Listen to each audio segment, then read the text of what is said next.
Black women's tongue and the power to destroy. Good morning, good afternoon, good evening. It's 6 o'clock somewhere. This is the Gabby Mack Project. Okay, your philosopher king is going to offer up a Chinese proverb that is still relevant today.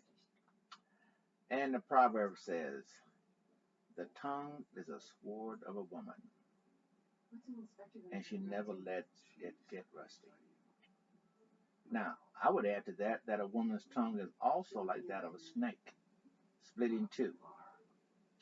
And the reason is that one part of the tongue can be positive and the other side can be poisonous. Now, you see, as men, we know this to be true. We live through this every day. Okay, let's look through the Disney fantasy scenario. Let's get started here. Now, in a healthy relationship, the part of a woman's tongue that is positive can be supportive, inspirational, and a joy to be around. Now, the man in that type of relationship can't wait to come home because he knows that he will be entering a place of peace and happiness. He'll have his food ready and then have time to spend with his loving wife. Okay, that's the Disney version. Now, let's look at real life. In the real world, men look around and they see a 50% divorce rate. They see 78% of women-led households, etc. Yeah, it is a Disney-like fantasy to most men. But even if you're fortunate, no. Let's replace fortunate with the words lucky to be involved with a good woman. You know that there's the possibility that when you piss her off, the other side of the serpent's tongue will take over, and your life becomes hell. And it's not because she can get the best of you physically.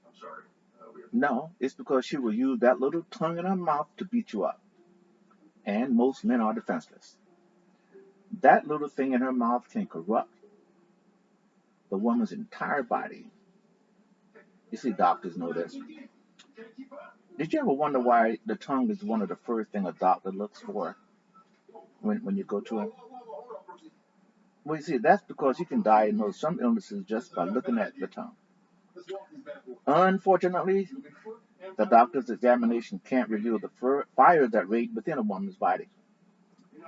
And that fire can reveal itself in the arrogance, pride, and anger that rests within that woman's body and spirit. And that range cannot be controlled. It has to come out because no human being can tame it. That part of the forked tongue is restless evil that comes out in venomous words. And once that venom is released, it's like a small spark in a forest that gets out of control. And it ends up being a massive firestorm. Now, you see, a lot of women on the internet are using their venomous language to spew all kinds of hatred and anger towards men.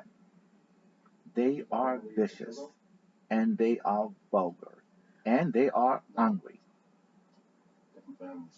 Maybe life hasn't been fair to them, probably a result of too many failed or unsuccessful relationships, too many miles on them, too many children under wedlock. Who knows? It's not for us to figure out. That's their problem. There are some studies that show that women speak about 20,000 words a day. That's a lot of talking. Men, on the other hand, only speak about 7,000 words a day. Well, what are these women talking about? Well, we know that women are social creatures. And in addition to the sometimes idle chatter they engage in, they also use their tongues to gossip, to tell lies, and exaggerate. Sometimes they use some of those 20,000 words to issue harsh attacks and uncharitable attacks, to spread hatred and incite fear, or to spread disinformation and ruin reputations. You know, it's been said that there are 10 signs of a wicked tongue to watch for. Let's talk about a few of them. Now, when you as a man interact with women, you have to be aware of the lying tongue. Second, You have to be wary of the overused tongue. You know, the one that says things that they know very little about. Then there's the swift tongue. You know, the one that speaks before it should. And finally, the backbiting tongue. You know, the one that talks behind other people's back.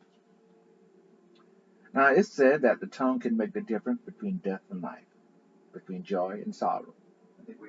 It can be used to build a good relationship, or it can tear it down.